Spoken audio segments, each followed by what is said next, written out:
Edito or aka Pekeng Bombay, magbibitiw na ba talaga sa PB Team at hindi na kailanman magbablog?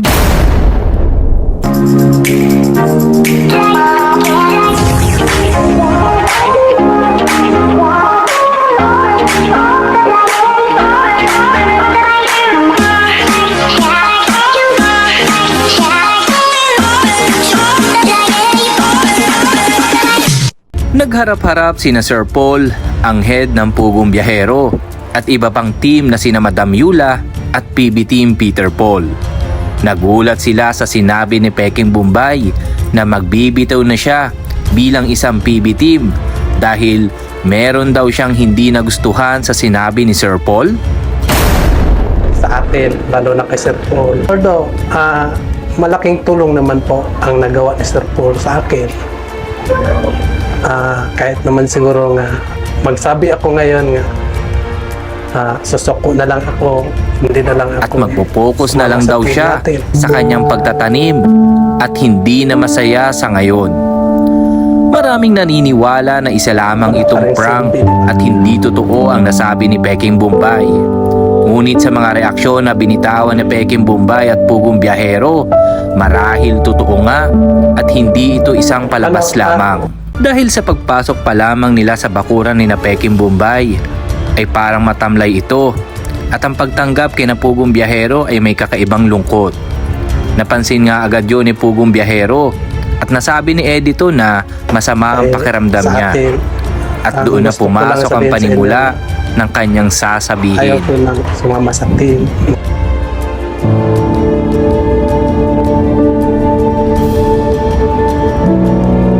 Gustuhin ko na lang doon na lang ako sa bukid.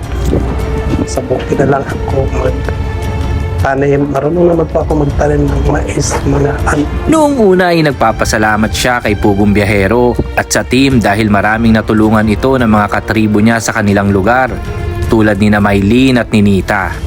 At kasunod noon ay ang pag-amin na hindi na siya masaya sa team. Nabanggit niya na noon pa man daw bago bumalik si Pugong Biyahero sa kanilang bahay ay masama na ang loob ni Edito sa tatlo sa kadahilan ng palagi na lamang daw sina Madam Yula at Peter Paul ang tinutulungan ni Sir Paul at paano naman daw siya.